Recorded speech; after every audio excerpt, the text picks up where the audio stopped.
Ave, petit monde de la RC. Bonjour à tous. Bon, j'ai fini la SG 1604. Bon, au final, vu que j'ai mis le VXL 3S dans le Ch'ti 4, ben là j'avais commandé un Quick Run 1630 là. G2 apparemment. Oui, c'est un G2. Oui, c'est un G2 parce qu'il a la petite prise à part. Donc il a 10 fonctions de réglage. Moi là, il y a du timing, il y a du timing et tout dessus. Le seul truc que j'ai modifié, ça a été la coupure d'hypo. Voilà, je l'ai mis à 3 à 4, je crois que c'est sur le papier. Justement, j'ai le tableau là. Donc vous avez, oui j'ai le tableau, mais c'est le tableau chinois là. Comme par hasard.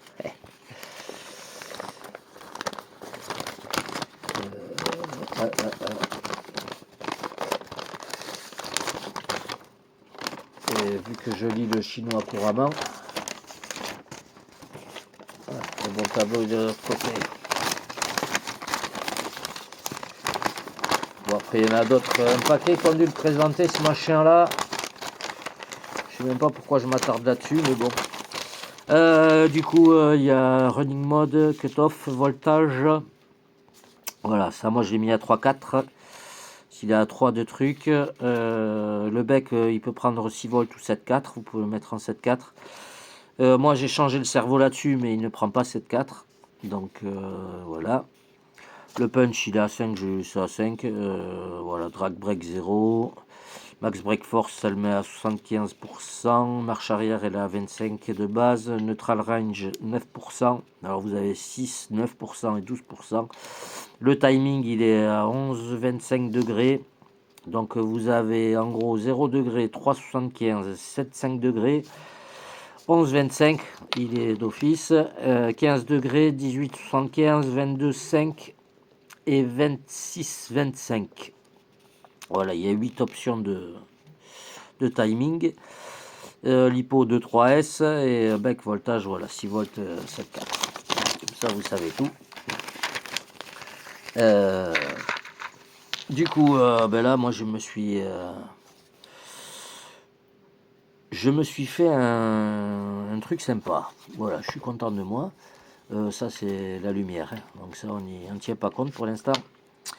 Du coup, là, ce que j'ai fait, c'est que ben, j'ai tout enlevé ce qu'il y avait là et j'ai mis un scratch toute la largeur et toute la longueur dessus. Ce qui fait que je peux mettre mes batteries stick comme ça et tout, voilà, le variateur à la verticale. Il est scratché, j'ai mis juste un petit point de colle chaude ici, voilà, pour le tenir à la barre. Mais si je veux tout sortir, j'ai tout à descratcher. Voilà, le récepteur il est scratché, l'accu il est scratché.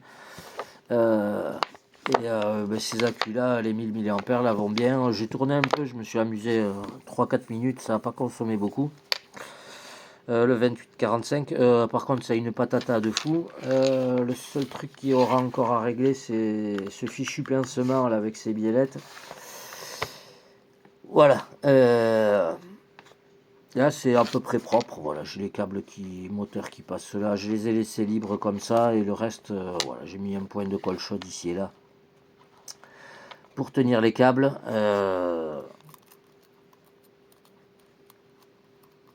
Voilà, comme ça reste à peu près propre partout et tout se descratch. Voilà, il n'y a pas besoin de vis. Si j'ai besoin de nettoyer, tout se descratch et au final, j'ai pas eu besoin de. Ça passait juste. J'ai pas eu besoin d'éclater le truc là. Ça, c'est un passage pour le bouton, je suppose. Enfin, je sais pas pourquoi c'est de base. Du coup, j'ai pas eu à le scratcher. J'ai changé le cerveau. Du coup, là, c'est un 7 kg. Et ben, vous allez voir, ça va bien. Ça va même plus que bien. Voilà. Là, vous voyez, séquence 6 volts. Attention, on peut pas 7,4. Voilà, ça va super bien. C'est pas mal. C'est pas le plus violent des cerveaux, mais bon, pour ça, ça suffit. Et niveau patata,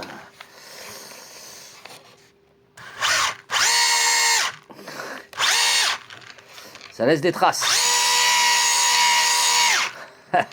Ça laisse des traces. Alors, je vais essayer un peu, moi, vite fait, comme ça.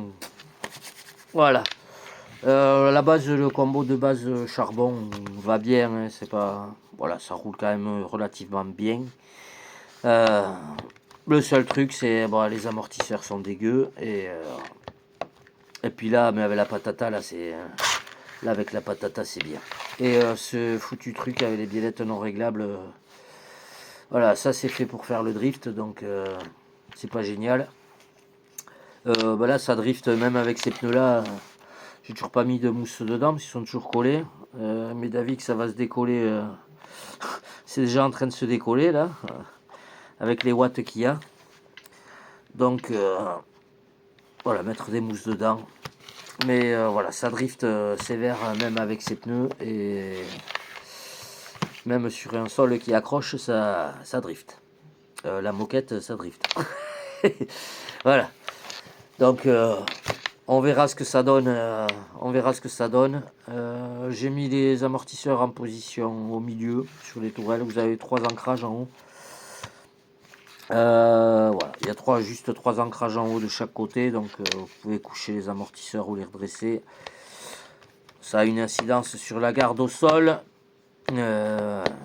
si vous voulez statique, si vous préférez. Voilà, mais là les amortisseurs les ressorts sont tellement durs que ça revient en position haute. Voilà, l'idéal c'est que ce soit un peu crémeux et que ça reste par là. Parce qu'on peut gagner encore un peu de garde au sol, ce qui serait bien, voilà. Parce qu'on peut gagner encore ça, et ce qui serait bien, mais avec des bons amortisseurs bien sympathiques et bien propres. Voilà, je vous laisse là-dessus. Donc elle est finie, il n'y aura plus qu'à la tester. Moi, ça me fait plaisir. Et les petits accus là pour les trucs de tir là, bon moi j'ai coupé les trucs et j'ai soudé des prises, mais voilà, c'est pour les pistolets. Hein. Là vous voyez la mitraillette dessus, donc ça je pense que ça se rentre dans le chargeur et puis ben c'est plutôt pas mal. Là ça fait juste la longueur du châssis, c'est propre. Regardez-moi ça, ça fait nickel. C'est juste la largeur du récepteur d'embo et voilà, donc du coup la queue il est quand même bien calé et voilà, où voulez-vous que ça aille. Moi je vous laisse là-dessus, je vous fais des gros mouchoux à tous et puis à très vite. Allez, tchuss.